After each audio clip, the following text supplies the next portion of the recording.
اس مہینے کے اندر حضور علیہ الصلوۃ والسلام کی پیدائش ہوئی۔ اللہ تعالیٰ نے حضور علیہ الصلوۃ والسلام کی خاطر ہی یہ کل کائنات بنائی ہے۔ اگر حضور علیہ الصلوۃ والسلام نے اس دنیا کے اندر تشریف نہ لانی ہوتی، اگر آپ صلی اللہ علیہ وسلم نے اس دنیا میں نہ آنا ہوتا تو اللہ تعالیٰ اس کائنات کے نظام کو نہ بناتے۔ اس کائنات کے نظام کو بنایا، سجایا، جو سب کچھ کیا گیا، یہ صرف اور صرف حضور علیہ الصلوۃ والسلام کے صدقے کیا گیا۔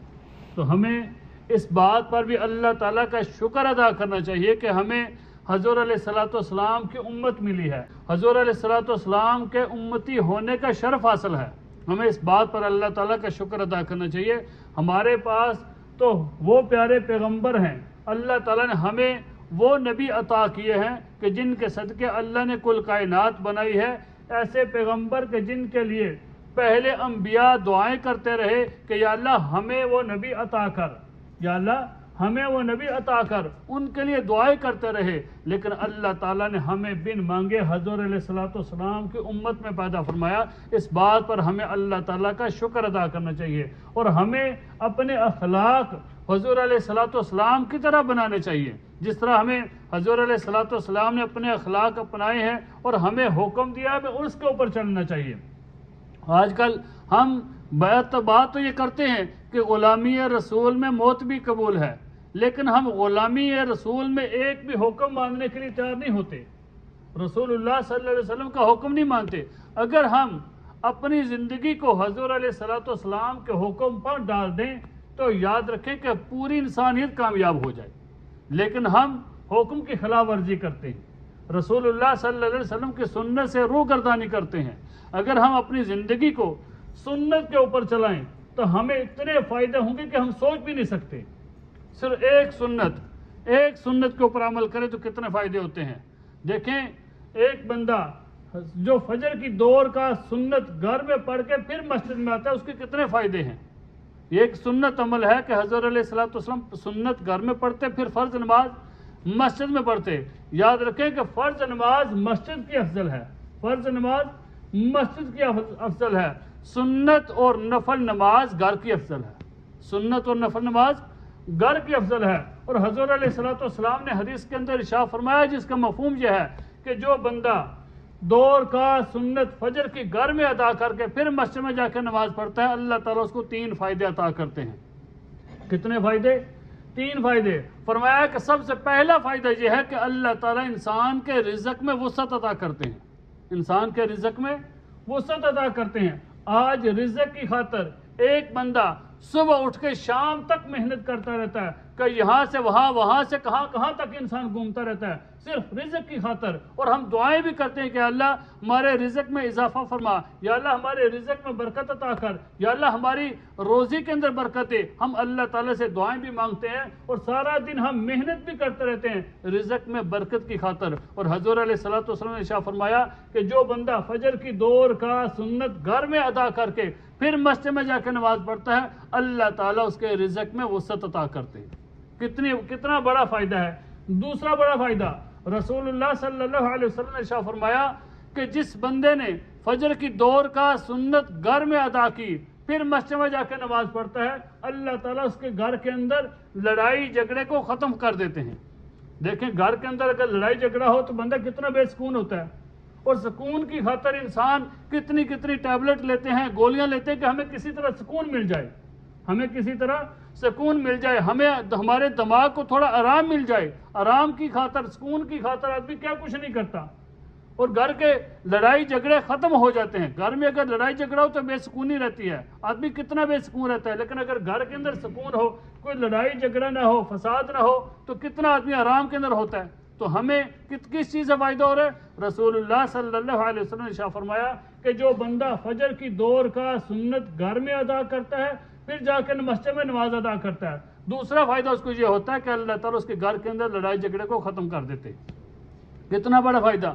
اور تیسرا بڑا فائدہ، جس کی ہر بندے کے دل میں تمنا ہوتی ہے، ہر بندے کے دل میں آرزو ہے، ہر بندے کی خواہش ہوتی ہے کہ کاش میری موت جو ہے نا ایمان پر ہوتی ہے نا تمنا، اور ہر بندے کی ہے، اور ہونی بھی چاہیے کہ ہم مسلمان ہیں، بحیثیت مسلمان ہمارا یہ ایمان ہے کہ ہمیں موت تو آنی ہے، موت تو آنی ہے، پھر ہم دعا کرتے ہیں یا اللہ جب ہمارا آخری وقت آئے، جب موت کا وقت آئے تو ہمیں کس پر آئے؟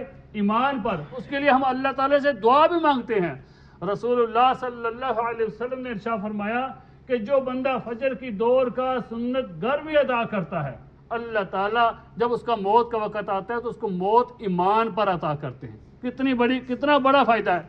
کوشش کرنی چاہیے نا کہ ہمیں فجر کی 2 رکعت سنت گھر میں ادا کر کے پھر بقیہ نماز 2 رکعت فرض کے لیے ہمیں مسجد میں جانا چاہیے۔ کتنا بڑا فائدہ ہے، صرف ایک سنت عمل ہے، تو اگر ایک سنت کے اوپر اتنے بڑے بڑے فائدے ہو رہے ہیں تو اگر ہم رسول اللہ صلی اللہ علیہ وسلم کی زندگی جس طرح آپ نے گزاری سنت طریقے کے ساتھ، اگر ہم اس طرح زندگی سنت کے مطابق گزاریں گے تو ہماری زندگی بدل جائے گی، ہمارے کتنے ہمیں فائدے ہوں گے ہم سوچ بھی نہیں سکتے۔ ہمیں اپنے اخلاق حضور علیہ الصلوۃ والسلام جیسے بنانے چاہیے۔ ہمیں آج تو ہم لوگ برداشت نہیں کرتے نا، کوئی چھوٹی سی بات ہو جائے ہم لڑنے مرنے پہ تیار ہو جاتے ہیں، ہم کہتے ہیں کہ ٹھیک ہے ہم دیکھ لیں گے تجھے۔ پچھلے دوسری ایک مسجد میں تھا تو وہاں پر لوگ نماز کے بعد لڑنے کے لیے تیار ہو گئے، چھوٹی چھوٹی باتوں کے اوپر لوگ برداشت نہیں کرتے، برداشت ہی ختم ہو گئی ہے۔ حضرت انس رضی اللہ تعالیٰ عنہ فرماتے ہیں کہ میں 10 سال 10 سال حضور صلی اللہ علیہ وسلم کی خدمت میں رہا، میں نے آپ کی خدمت کی، کبھی 10 سال میں کبھی بھی مجھے حضور علیہ الصلوۃ والسلام نے اف تک نہیں کہا۔ 10 سال آج ہمارے گھر میں کوئی بندہ ملازم کام کر رہا ہو، ہم کیا کرتے ہیں اس کے ساتھ؟ چھوٹی چھوٹی باتوں کے اوپر اس کو ہم ڈانٹ دیتے ہیں، ہم اس کی کلاس لے لیتے ہیں کہ تو نے اتنا نقصان کر دیا، تو نے یہ کام کیا، تو نے یہ کیا۔ حضرت انس رضی اللہ عنہ فرماتے ہیں کہ میں نے 10 سال حضور علیہ الصلوۃ والسلام کی خدمت کی، 10 سال کے اندر کبھی بھی حضور علیہ الصلوۃ والسلام نے مجھے اف تک نہیں کہا۔ اندازہ کریں تو ہمیں جب ہم اپنے اخلاق کو حضور علیہ الصلوۃ والسلام جیسا بنائیں گے تو پھر ہم دنیا کے اندر بھی کامیاب ہوں گے، ہم آخرت کے اندر بھی کامیاب ہوں گے۔ ہمیں تو سوچتے نہیں، ہم تو لوگوں کو معاف نہیں کرتے، ہم لوگوں کو کبھی معاف نہیں کرتے، ہمیں معاف کرنا سیکھنا چاہیے۔ اور یاد رکھیں معاف کرنا یہ اللہ تعالیٰ کی صفت ہے۔ جب بندہ کسی بندے کو معاف کرتا ہے اللہ تعالیٰ کے سامنے جب پیش ہوگا تو اللہ تعالیٰ کہیں گے میرے بندے تو نے میری صفت کو اپنایا تھا، تو نے میرے بندے کو معاف کیا تھا، جا میں تجھے معاف کرتا ہوں۔ حضور علیہ الصلوۃ والسلام کا اخلاق دیکھیں۔ ابو جہل جس نے ساری زندگی میں حضور علیہ الصلوۃ والسلام کو تکلیفیں دی، مصیبتیں پہنچائیں، کہ کیسی آپ کو تکلیف دی۔ حضور علیہ الصلوۃ والسلام نے اس کے بارے میں فرمایا کہ موسیٰ علیہ الصلوۃ والسلام کا جو فرعون تھا وہ اتنا سخت نہیں تھا جتنا میرا فرعون سخت ہے۔ کون؟ ابو جہل۔ لیکن جب ان کا بیٹا اکرمہ مسلمان ہونے کے لیے آ رہا تھا، حضور علیہ الصلوۃ والسلام کو پتہ چلا کہ اکرمہ مسلمان ہونے کے لیے آ رہا ہے، تو حضور علیہ الصلوۃ والسلام نے اپنے سارے صحابہ کو جمع کیا، فرمایا میرے پیارے صحابہ ابو جہل کا بیٹا اکرمہ مسلمان ہونے کے لیے آ رہا ہے، ابو جہل کا بیٹا اکرمہ مسلمان ہونے کے لیے آ رہا ہے، تو یاد رکھنا کبھی بھی اکرمہ کے سامنے اس کے باپ کو گالی نہ دینا، کبھی بھی اکرمہ کے سامنے اس کے باپ کی بری بات نہ کرنا، کبھی بھی اکرمہ کو اس کے باپ کی جو ہمیں تکلیفیں پہنچائیں کبھی بھی ان کو یاد نہ کروانا۔ دیکھیں حضور علیہ الصلوۃ والسلام کا اخلاق۔ آج ہم کیا کرتے ہیں؟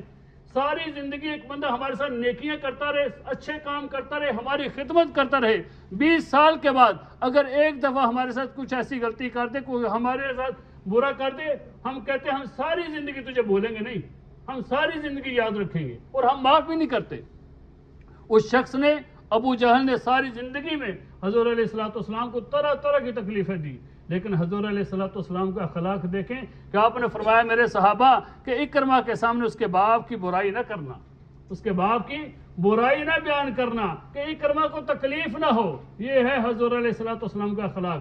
ہمیں حضور علیہ الصلوۃ والسلام کے اخلاق پر اپنی زندگی کو ڈالنا ہے۔ اگر ہم حضور علیہ الصلوۃ والسلام جیسے اخلاق اپنائیں گے پھر کبھی ہمارا جھگڑا نہیں ہوگا، پھر کبھی ہماری لڑائی نہیں ہوگی، پھر کبھی خون خرابہ نہیں ہوگا۔ جب ہم اپنی زندگی کو سنت کے مطابق ڈالیں گے تو پھر ہم اس دنیا کے اندر بھی کامیاب ہوں گے، ہم آخرت کے اندر بھی کامیاب ہوں گے۔ تو یہ ماہ ربیع الاول کا مہینہ چل رہا ہے، اس مہینے کے اندر ہم حضور علیہ الصلوۃ والسلام کی ذات کے جو ہے حضور علیہ الصلوۃ والسلام کی سیرت کو پڑھنا چاہیے، ہمیں آپ کی سیرت کو پڑھ کے اس کے اوپر عمل کرنا چاہیے، اور دوسرا کام زیادہ سے زیادہ یہ کریں اس مہینے کے اندر حضور علیہ الصلوۃ والسلام کی ذات پر زیادہ سے زیادہ درود پاک پڑھیں۔